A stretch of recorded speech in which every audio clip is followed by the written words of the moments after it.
এই ভিডিওটা আমি ফিফার উদ্দেশ্যে বানাচ্ছি। আমি চাইবো ফিফার কাজ পর্যন্ত এই ভিডিওটা পৌঁছাক, ওরা দেখুক ইংলিশে ট্রান্সলেশন অন করে। ফিফা, এটা কি ধরনের রেফারিকে দিয়ে খেলানো হচ্ছে প্রত্যেক ম্যাচ? এগুলো কি রেফারি? কেমন রেফারি এরা, যে প্রত্যেক ম্যাচে আমাদের পাড়ার পল্টু আর খুদি ভুল ধরে দিচ্ছে এদের? আপনারা কি ফেসবুকে নজর রাখছেন না?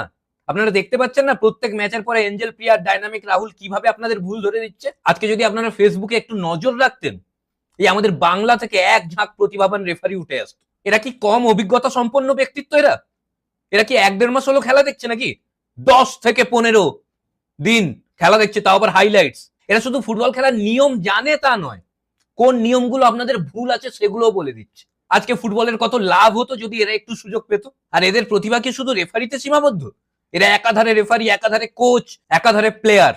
কখন কাকে নামানো উচিত, কখন কোচের ভুল হচ্ছে, সব পোস্ট করছে এরা, সব জানে।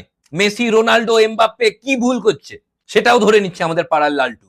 আর এরা নর্মাল লালটু নয়, এরাও লিওনেল লালটু আর ক্রিস্টিয়ানো খুদি। এ রোনাল্ডো, মেসি, নেইমার, এমবাপ্পে যত বড়ই প্লেয়ার হোক না কেন, যত ড্রিবল করুক, লালটুর চোখকে ফাঁকি দিতে পারবে না। কখন কাকে পাস দেওয়া উচিত ছিল, কে পাস দেয়নি, কি ভুল হলো, সব পোস্টে পেয়ে যাবেন আপনারা। যে কোনো কোচ এগুলো দেখে অনেক কিছু শিখতে পারে। আর আপনাদের রেফারি খেলাতে খেলাতে মাঝখানে টিভি দেখতে চলে যাচ্ছে কেন? কেন ফেসবুকের পোস্ট গুলো দেখলেই তো হয়, এরাই তো বলে দিচ্ছে কি করা উচিত। আপনারা এদের একবার সুযোগ তো দিয়ে দেখুন। এরা যাবেও না মাঠে, ফেসবুকে খেলিয়ে দেবে। ফেসবুকে এরা মাঠে, এরা শুধু ছুটতে পারে না বলে মাঠে যাবে না। এরা নিজেরা ছুটতে পারে না তো কি হয়েছে? মেসি, রোনাল্ডোর ফিটনেসে কি কি প্রবলেম হচ্ছে, ওদের কোন ছকে খেলা উচিত, কেন ওরা বেশি দৌড়ছে না, সব পোস্ট করেছে আমাদের একজন। প্রোফাইলটা দেখে নেবেন, কিলিয়ান কেস্টো।